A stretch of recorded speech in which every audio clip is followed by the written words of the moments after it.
I will call this meeting to order. It's a regularly scheduled meeting of the Transportation and Public Works Committee, this day, July 24, 2018. I'm Councilmember Reich. I chair the committee, and I'm joined by my colleagues, Councilmember Palmisano, Johnson, Fletcher, and Gordon. We are a quorum, and we'll proceed with today's agenda. On today's agenda, we have 19 items, much of which are consent, and we do have a discussion item, timely discussion item, that we will get to after we go through consent. Any committee member can pull an item on consent for further consideration. I'll go through them in order. Item 1 is the agreement with Minnesota Department of Transportation for landscaping improvements at Highway 77 and Highway 62 interchange. Item 2 is the 28th Avenue South Street Reconstruction Project, and that's working with MnDOT as well. Item 3 is the contract amendment with NAC Mechanical and Electrical to complete condenser upgrade in the Hoff parking ramp. Item 4 is the contract amendment with Magny Construction for the Nicollet Island Pumping Station. Item 5 is the contract amendment with Insinuform USA for removal of concrete from sewer. Item 6 is a water service line repair, cancellation of assessments. Addresses are listed. Item 7 is a request for proposals for construction plans and specifications for the Central City Parallel Stormwater Tunnel. Item 8 is the Special Service District's 2019 assessments, and that's to set the public hearing for September 11th, 2018. Item 9 is the West Broadway Improvement Special Service District assessments, and that public hearing will also be on September 11th. Item 10 is the temporary easement acquisition for the Upton Vincent 51st Avenue North Sanitary Reconstruction Project, and it's authorizing that easement. Item 11 is limited use permit with the MnDOT, the Hiawatha Trail Gap Project. Item 12 is the 20 Avenue South Bridge reconstruction over Minnehaha Creek, layout approval. Item 13 is the bid for Minneapolis Bicycle Safety Improvements Project. Item 14 is the bid for the Minnehaha Avenue Sanitary Sewer Replacement Project. Item 15 is the bid for the large diameter sanitary sewer system inspection project. 16 is the bid for the structural lining of water mains. 17 is the bid for the outdoor electrical switchgear. And 18 is the bid for excavation, hauling, and disposal of contaminated soils. Lots of bids means lots of work out there in the public. Anyone wish to pull an item for further consideration? Seeing none, I move all items as submitted. All in favor say aye. Aye. Dissenting nay. That carries. We now go to item 19, our discussion item. Good morning, Director Hutchinson. Good morning, Mr. Chair, members of the committee. Thank you for the opportunity to make a presentation on this next discussion item. I'm going to just provide a very brief framing because this information is coming at you very quickly. The City Council has adopted an ordinance to regulate low-powered vehicles within the city, of which foot scooters are a part of that definition. Within that ordinance, it is required that any vendor or any business wishing to be in the business of providing shared use electric foot scooters must obtain a license agreement with the city. That puts us into step 2, which is the presentation of the contents of the license agreement that is a blanket license agreement applicable to any vendor that wishes to do business in the city. That is the focus of the presentation today. Josh Johnson is going to make that presentation, and I want to just take a moment and recognize both Josh Johnson, who has been detailed into a new mobility-focused role for the city and has helped us tee this up and get ahead of the curve here, really due to his work and his expertise. So thank you to Josh, and also John Werchis, who is a master strategist and has helped really guide the conversations. There's been a tremendous amount of behind-the-scenes work trying to keep up with disruptive, innovative technologies in order to be able to welcome them and enable them, but in an organized way. And I just want to thank both John and Josh for the amount of time over these last 2 weeks that they have spent to get this ready for your consideration today. So Josh is going to take it away from this point. Thank you, and good morning. Thank you, Director Hutchinson. As Director noted, I'm Josh Johnson, technically the Assistant Parking Systems Manager for the city, but also with a shared focus now, or a new focus on shared mobility, new mobility, all of these kind of disruptive technologies that we're now seeing entering the city. I would like to present this pilot for shared motorized foot scooters for your consideration. I'll be giving a brief definition, the state regulation and how that's applicable here, the current status in Minneapolis, what was passed via the low power vehicle ordinance, and a little bit of how that relates to this, and the proposed pilot itself. And then I'll stand for questions at the end. So per Minnesota statute 169.011, the definition of a motorized foot scooter is that it has handlebars, it can be stood or sat on by the operator, has a internal combustion engine or an electric motor, and has only 2 wheels, no more than 12 inches in diameter, and is limited to 15 miles per hour or less. The state also has an operational regulation for motorized foot scooters, which states a few things, one of which they may not operate on the sidewalk except to cross it. They may not be operated with a passenger. They may be operated without a helmet unless you're under the age of 18. And they may operate on bike paths, trails, or bike lanes unless otherwise stated, as reserved for the exclusive use of non-motorized traffic or the local governing body prohibits the operation by law. So the current status in Minneapolis, the low power vehicle ordinance was introduced to this committee June 29th. The same committee approved on July 10th, and the full council approved on July 20th. Bird launched 100 of its scooters on July 10th, the date of the public hearing, and Lime launched 100 scooters on July 23rd, yesterday. Just a moment, we have a question from the committee. Councilmember Palmisano. Thank you, Mr. Chair. Mr. Johnson, just a clarification on the last slide, slide 4. You mentioned needing to wear a helmet if you're under the age of 18, just because they're mostly proliferating downtown. I haven't seen young people, children, riding them, but is that allowed? I understand you need to have a driver's license to rent it, but should a parent rent one for their child? Are children allowed to operate these vehicles? It's my understanding that both Bird and Lime do have the requirement that you be 18 and hold a driver's license to be able to register for use. I can't speak to how well they're able to stick to that, or if there is some fraudulent registration based on that, use of someone else's driver's license. So that's something that we'll work closely with, and I'll give a little bit of detail as we discuss the pilot on kind of how these scooters are being operated, both in terms of the use on the sidewalk, the parking and operational behavior, and then generally kind of the barriers or lack thereof to its use by Minneapolis residents, citizens. Sure. I'll wait till then. Sure. Thank you. Councilmember Fletcher. Thank you, Mr. Chair. Just a point of clarification. I've tried both of the scooter services, and Lime does not require a driver's license, which I'm actually very happy about, because a lot of transit riders don't have an active driver's license. They do require you to register with a credit card, and they have the 18 and up requirement, but it's not enforced with a driver's license, which I think is actually a positive thing. Sure, Councilmember Fletcher, thanks for that comment. And that is something that will address also the unbanked and the smartphone requirements and the driver's license requirement as well. So continuing with the presentation regarding the low power vehicle ordinance, as I mentioned earlier, it refers to the state statute to define what a motorized foot scooter is and generally regulate the operations of motorized foot scooters. This is broadly related to motorized foot scooters, not necessarily specifically to shared operations of motorized foot scooters. That's where our ordinance comes in, where it does define, as it states here, low power vehicle sharing operations, but specifically motorized foot scooters, and requires a license agreement to operate such a system in the city.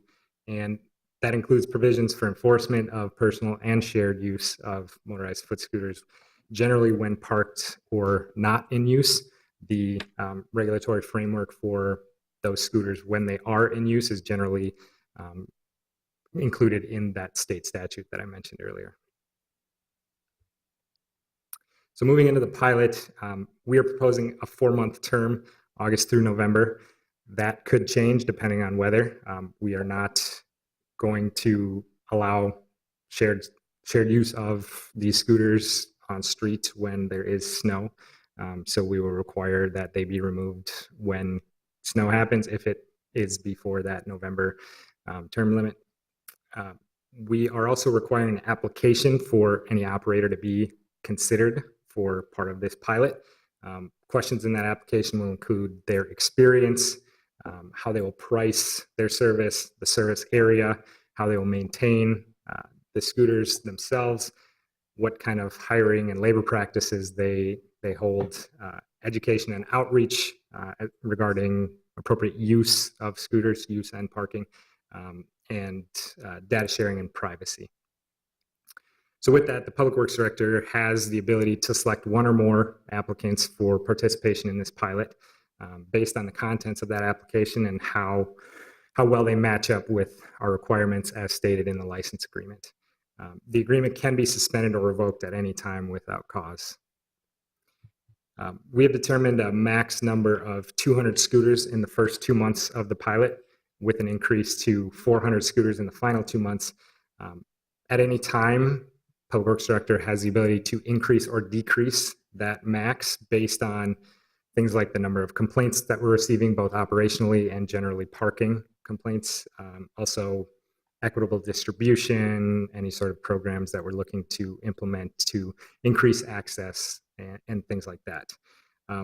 A note on that max number, it was determined as a fair starting point for any operators, given the consideration that the city holds the public right-of-way in trust for its citizens, and that with this pilot, we intend to take a measured approach to maintain public good in the interest of that right-of-way. And so that's something that any operator will likely ask for increases, and we will take into careful consideration.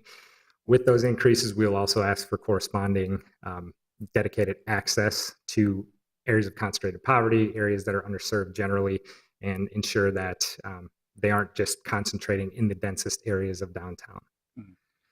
We'll So with pause. that, Just pause for a question. Councilmember. Thank you, Mr. Chair. So is that 200 scooters per day, or if they take a scooter out to charge it, can they replace it with another scooter? Is it 200 scooters total? How are we counting that? Chair, Councilmember Fletcher, we are, as part of this, we are going to be asking for access to a dashboard, which allows us to monitor the number of active scooters on street. And so that will be 200 scooters in total. If it is spread across multiple operators, it'll be divided among them, but it'll be 200 in total active on the street per day. As I mentioned, so if there are multiple operators selected, that maximum number will be split among them. And we will be instituting a $20 fee per scooter for the term of the pilot. And then there also may include an optional $1 per scooter per day as well. Continuing with details of the pilot, we are requiring that scooters be parked upright using a kickstand, that they be parked in the furnishing zone of the sidewalk and not impeding pedestrian path of travel or access. We are also putting the onus on the operators for education, ongoing education regarding proper use and parking of scooters. We're also referring any parking violations or complaints to scooter operators first and foremost.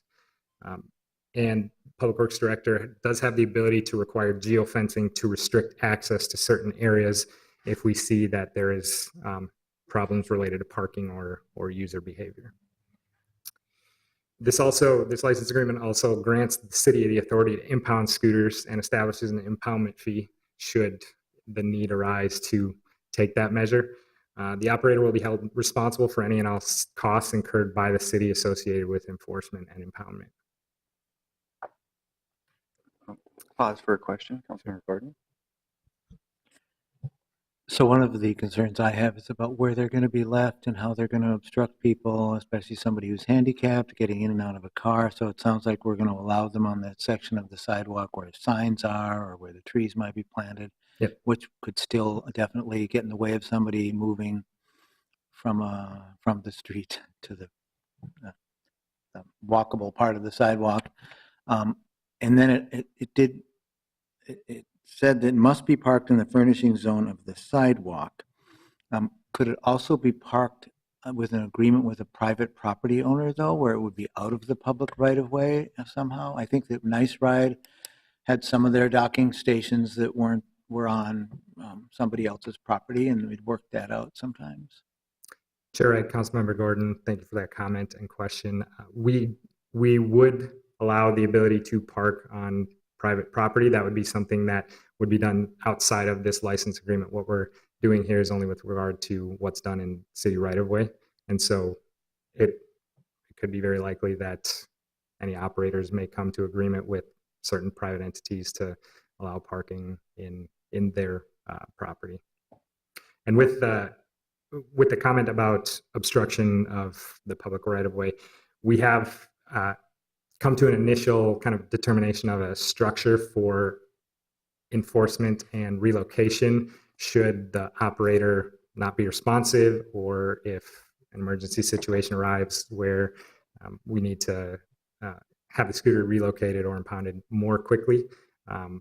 Generally, the scooter operators that we've spoken to have committed to a response time of 2 hours or less.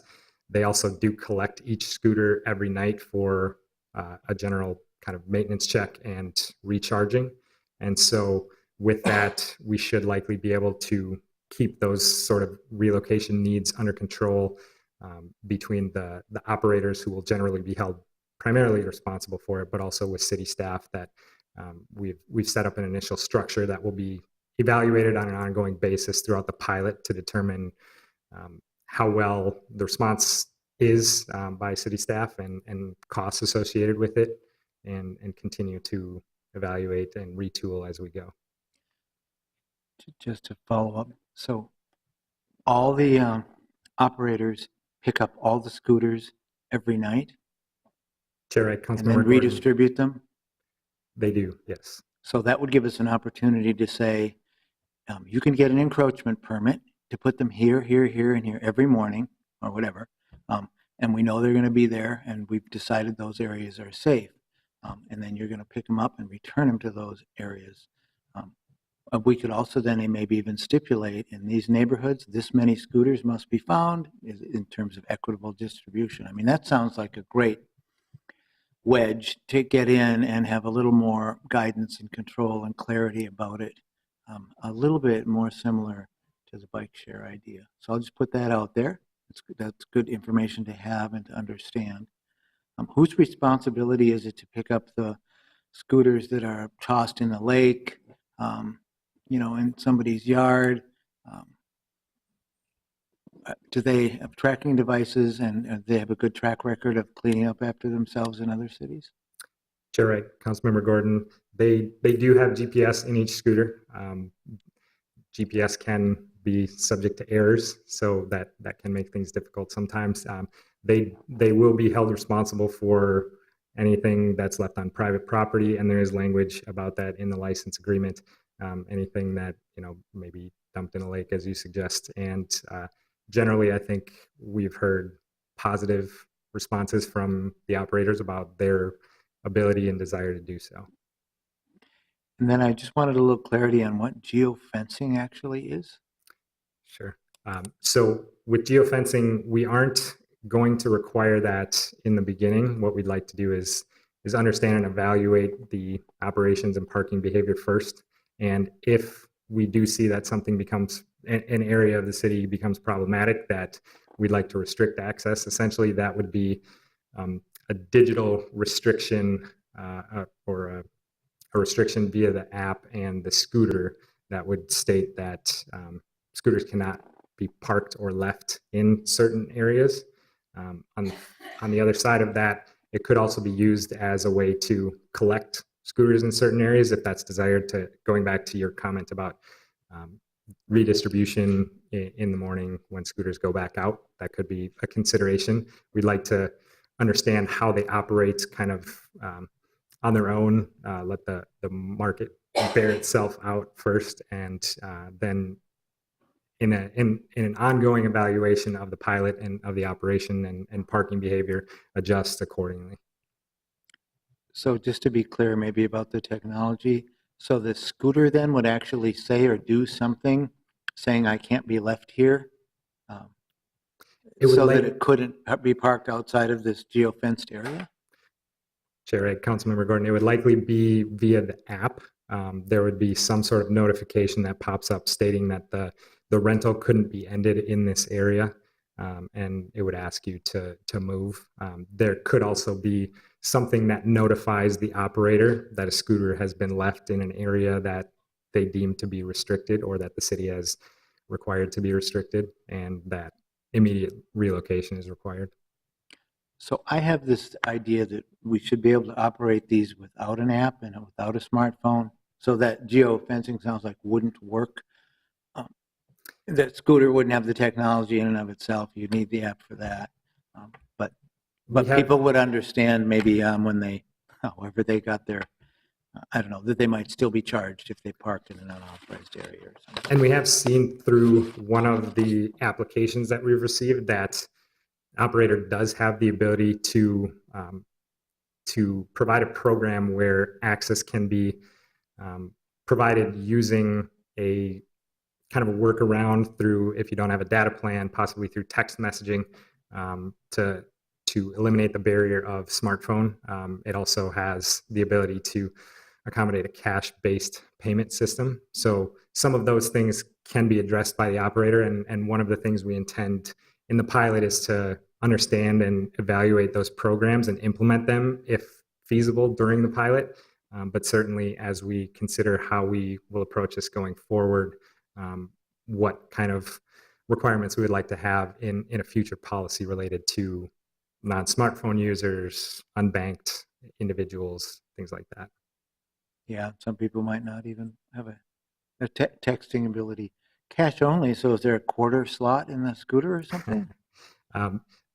It was discussed that the possibility of like a prepaid credit card could be used, or there is an app called Pay Near Me, which also has some functionality for those who don't have the ability to pay via credit card and use cash-based payment. I think it would be optimal if it was as easy as riding the bus. Thank you. Councilmember Fletcher.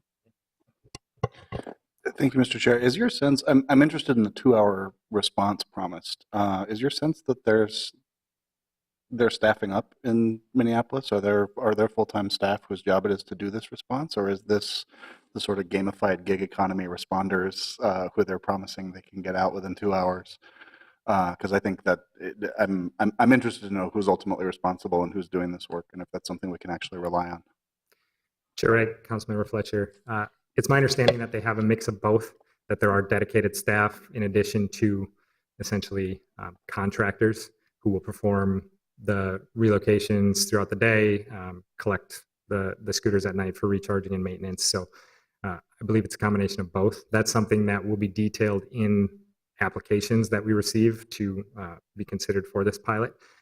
And we will ensure that going forward we understand that dynamic and how it relates to kind of the response time question and generally the behavior of those who are contractors versus dedicated staff, and adjust accordingly.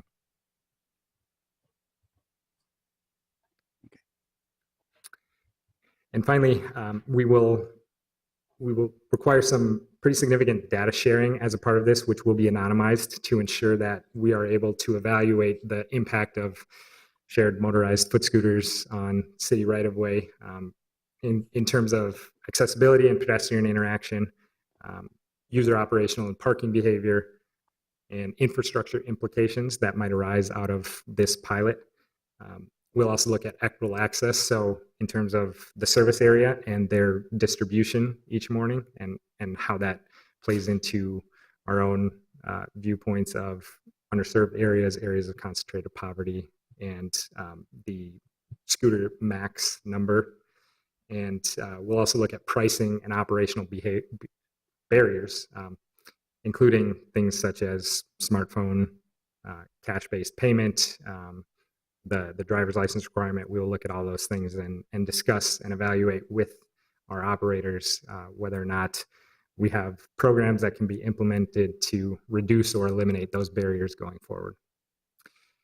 And we'll also look at how this impacts mode choice, whether this is a viable alternative to car use and ownership, or if it's essentially a novelty. And with those kind of robust data sharing requirements, we'll also inform our long-term path forward. So once we look at relaunching in the spring of 2019, how do we take all of this and take a holistic approach to understanding and evaluating this pilot and how we move forward? So with that, I'll stand for any questions. Any additional questions per the presentation? Councilmember Fletcher? I just want to really thank you for your work on this. I think city staff has done a really terrific job of creating a welcoming posture, of sort of acting in good faith to create an agreement that can invite everybody in. And I think that's really speaks well of our city. I'm proud of us. I'm proud of you. So thank you. I think this is what we want to do, is to say if somebody's innovating, somebody's bringing a new idea, we're going to welcome it in. We're going to check it out. We're going to sort of create a few controls. As Councilmember Gordon noted, we certainly could have done this in a much more prescriptive, heavy-handed way. I think what we're doing is really inviting people in to really see how it works and try things out. And I really hope that in the application process, and I really want to encourage you to feel empowered to hold vendors accountable to behave in the good faith that you've behaved towards them. I want to make sure that they're doing that, and that if we're getting good faith applications and people wanting to come in and work with us, that we see how this goes. So thanks for your work. I appreciate it. Thank you, Councilmember, for those comments. And I assure you from my observations that we have a department and a department head that feels very empowered to play that role, and has played that role in a situation that we had to act very expeditiously, but not at the expense of not acting thoroughly. And so I think we maintained our standard with some definite time pressures, and we're doing it on our own terms. And a lot of that is also learning. We do by learning, we learn by doing. And I think this is just really great that we have this data-driven framework to see what really this new mode really brings, and not just make assumptions or rely on anecdotes. We're going to really grind this down and figure out how it gets into our modal mix. And I think Councilmember Gordon, there's just so many questions, when you kind of peel the onion back, there's just, what about this and what about this? And you can really try to figure out a lot, but the best way to do it is have some field testing and try to make sure we get a lot of great citizen feedback. Our offices will be open. I think the very first hour they were out on the street a few days ago, there was one parked by my neighbor's house, and I got a text, what is this doing here? and so I think those things are very real as well. So I just can't thank you enough. I think Councilmember Fletcher's words were spot on. And so with that, great report and work moving forward. I will move to approve the document as drafted before us. All those in favor? Aye. Dissenting nay? That carries. With that, we are adjourned.